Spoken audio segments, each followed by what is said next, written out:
Yo, what's up mga sir, good afternoon, at back here. So karon on the way ta pa dong dito sa SM City Cebu no kay natay buyer sa tuang Wigo 2018. So mura positive naman yun nga yung bayaran ng unit. So ang atong buyer karon is taga LTO din siya. Familiar ko niya dito siya sa Talisay nga LTO before. Nya karon mura og kanang asa sa ma-assign ba. Mura siya ang kuan trainer na makandak og kanang mga seminar. So ganina na siya sa kuan sa LTO nga branch sa may South ba. So karon ato siya SM. So dito lang mi mag-abot sa SM para dito mi magkuan check ang unit niya. Dito mi magkuan mag-close deal just in case nga okay si sir sa unit, good siya. So iya din dito bayaran. Okay? So update mo niya mga sir kung nata dito sa kuan sa SM Mabulo. So medyo in kay palahon karon no. Okay? So bye-bye. Kita-kits ta unya. So nana diri sa SM no, SM Mabulo din mi magkita ni sir sa buyer. Nya nana ko diri sa parking lot. So ako na sa watong sir nga maabot sa diri. Pero nitawag na siya nato nga padung sa sila og SM. Okay? So update mo niya kung maabot na sila sir. 2 hours later. So mula may transact ni sir no, iya ra gibayaran ang unit. So goods na, so muna siya ang unit ano. 2018 Wigo. So bayaran ni sir no. Dalaon niya sa Talamban. Kaya taga-Talamban sila sir. Okay? So magpapicture sa kanila sir. Isa kayo Saba kayo. Saba kayo. So humanata no na turnover na to ang unit ni sir sa buyer. So uli na ta ito tayo sakyan masakyan. Medyo init ay diri da. Para to magabalhabal to mag-taxi. Okay? So update mo kung ano dito sa yard. Ato ko sa kasakyan na. Bye-bye.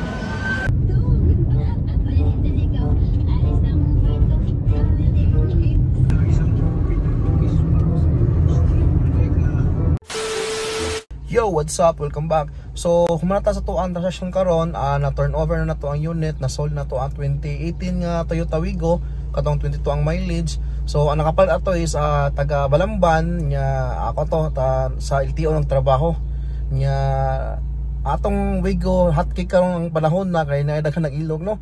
Natay buyer unta from Leyte, interested sa mobile sa unit nya ang usasad taga Minglanilla nga iyon ta bayaran niya diretso ang unit niya hapon. Pero namin nakaon na si sir sa taga Balamban kay gi-check niya karon karon mismo niya iya lang gibayaran, wala siya naghagkuan kuskus balongos pa pagtaon niya sa unit nga goods pa kayo okay pa di pa hago. So tong iya lang gibayaran. So manang ato na turnover niya ang unit niya. Atong available karon nga unit is ato na lang 17 no 2017 nga Mitsubishi Adventure GLS manual transmission niya, diesel na to siya, 7 seaters niya. Kung nangita mo mga sakyanan diha no nga sakto kayo pang kanang pamilya, samot daghan mo sa inyong pamilya, so swak ka na sa inyong kining adventure no nga 7 seaters. Okay niya ato na siyang gi-mark down niya tagaan paghapon tamo og discount mo no kung ganahan mo ani sa adventure niya. Kung interested mo ani kontak lang ko ninyo para ma-check niyo ang unit niya. Ay na dugay-dugay kay wasin og mag-abot na sa ang mga buyer no. Nanay buyer usa mag-inilugay na sad. Okay?